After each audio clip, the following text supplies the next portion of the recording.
আসসালামু আলাইকুম। আজকে আমরা ডিসি সার্কিটের ১২০ নাম্বার ম্যাথ করব। এটা আমার স্টার ডেল্টার একটা ম্যাথ। হ্যাঁ, এখানে আমরা মোট রেজিস্ট্যান্স বাই করব এবং বলছে যে I এর মান নির্ণয় করো। হ্যাঁ? তাহলে I এর মান তাহলে দেখেন আমরা মোট রেজিস্ট্যান্স যদি নির্ণয় করতে চাই, তাহলে দেখেন এটা আছে সিরিজ, হ্যাঁ? ৪ আর ৮ কত? ১২। কিন্তু দেখেন এটা এই পয়েন্টে যদি আসেন, এই পয়েন্ট না এটার সাথে প্যারালাল, না এটার সাথে প্যারালাল, না এটার সাথে এটা সিরিজ। তাহলে এখানে বোঝা যাচ্ছে না, হ্যাঁ? তাহলে এটা কেমনে সমাধান করব? তাহলে যখন আপনি রেজিস্ট্যান্স প্যারালালও বুঝবেন না, সিরিজও বুঝবেন না, একটু সিম্পলিফাই করবেন, হ্যাঁ? তাহলে আমি একটু সিম্পলিফাই করলাম দেখেন। এটা সিরিজে ছিল ৮ আর ৪ ১২। এই যে আমি ৮ আর ৪ কত লিখছি দেখেন, এই যে ১২ লিখছি, হ্যাঁ? আর এখানে আছে কত দেখেন, ১৭ আর ১৩। এটা যেহেতু এইটুকু সিরিজ কানেকশন, ১৭ আর ১৩ কত? ৩০। তাহলে আমি এখানে ৩০ দিছি।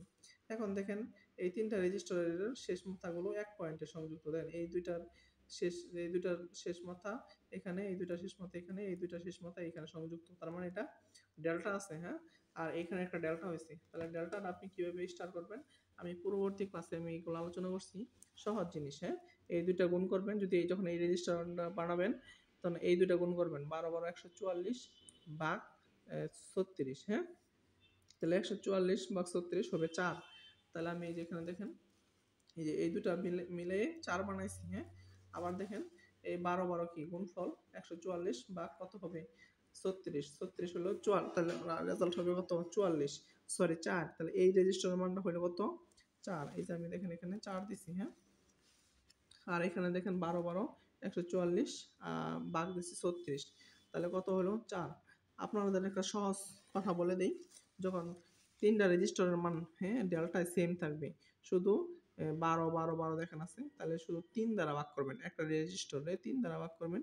তাহলে মানটা পাই যাবেন। ধরুন ১২ রে ৩ দ্বারা ভাগ করলে হয় ৪, ৩ ৪ 12। তাহলে যখন আপনার সমান মান রেজিস্টার হবো, ৩ দ্বারা ভাগ করে যা আসবে ওইটা দিয়ে দিবেন যে ৪ ৪ ৪। আর এখানে আরেকটা আছে দেখেন। আরেকটু আলোচনা করি এখানে। এই ২ টা সংযোগস্থল ছিল ৩৪ এর সাথে। তাহলে নতুন যে রেজিস্টারটা আসলো এটা ৩৪ এর সাথে সংযোগ হবে। তাহলে নতুন যে রেজিস্টারটা আসছে এটা সংযোগ হয়েছে কত? ৩৪ এর সাথে। আর এখানে যে রেজিস্টারটা ছিল এটা ১০ এর সাথে সংযোগ। তাহলে দেখেন এখানে যে বানাইছি রেজিস্টারটা, এটা ১০ এর সাথে সংযোগ করে দিছি। আর এই ১২ যে সংযোগস্থল ছিল এটা কি ছিল? পজিটিভের সাথে। তাহলে এখানে যে নতুন রেজিস্টারটা বানাইলাম ৪, এটা কার সাথে সংযুক্ত? পজিটিভের সাথে। একই কথা এখানে করছি ৩০। তাহলে সমান মানের রেজিস্টার, সমান মানের রেজিস্টার হলে আপনি ৩ দ্বারা কি করবেন? ভাগ করবেন। তাহলে ৩ দ্বারা ভাগ করবেন। ৩০ ভাগ ৩ তাহলে ১০ হয়। তাহলে দেখেন এখানে এটা ৩ টা রেজিস্টার বানাবো এখানে, হ্যাঁ? স্টার করবো আরকি। তাহলে দেখেন এই যে ৩ টা স্টার করছি ১০ ১০ ১০, হ্যাঁ? এই উপরের ১০ ছিল নেগেটিভের সাথে। তাহলে উপরের ১০ টা থেকে নেগেটিভের সাথে চলে গেছে। আর এখানে দেখেন এই যে এখানে যে রেজিস্টার বানাচ্ছেন ১০, এই ১০ এর সাথে। তাহলে আমি দেখেন এই যে এই ১০ এর সাথে সংযোগ করছি। আর এই ১০ টা সংযোগ হবে এই ৩০ মিলায় যে ১০ হইছে এটা ৩৪ এর সাথে সংযোগ। তাহলে এই ১০ টা ৩৪ এর সাথে সংযোগ। এখন আপনি সহজে করতে পারবেন, হ্যাঁ? দেখেন এই যে এই পথটা কি? সিরিজ, হ্যাঁ? তাহলে ১০ আর ১০, ৪ আর ১০ কত? ১৪, ১৪ আর ১০ কত? ১৪ আর ১০ হচ্ছে ২৪। এটা প্যারালাল হবে কত? ৩৪ ৪ ৩৮ যোগ ৪৮, ১০ ৪৮, ৪৮ আর এটার শাখা হচ্ছে প্যারালাল, হ্যাঁ? ২৪। তাহলে আমি এখানে যে দেখেন একটু দিচ্ছি এই যে ২৪ বানাই নিচ্ছি এখানে। আর এটা যোগ করে সবগুলো ৪৮ করে নিচ্ছি। আর যেহেতু এই শাখার কারণ বের করতে বলছিল, তাহলে আমি এই শাখার কারণ ১০ এর উপর দিয়ে মানে এই শাখা দিয়ে কত কারেন্ট যাচ্ছে এটা আমি দিয়ে দিলাম এখানে। এই কারেন্টের ডিরেকশন এখানে দিলাম। আর ৪ ছিল এখানে, ১০ ছিল এখানে। তাহলে দেখেন এই ২ টা প্যারালাল।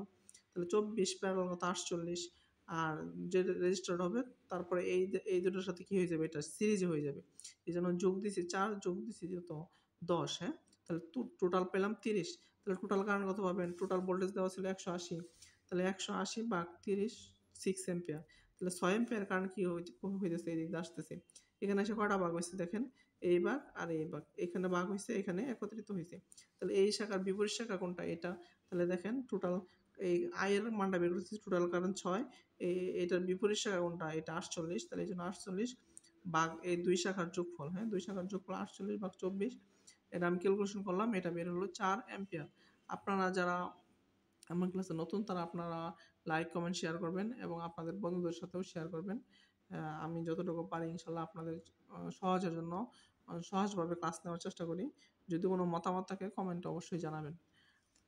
আর আপনারা ফেসবুকে শেয়ার করবেন। আসসালামু আলাইকুম।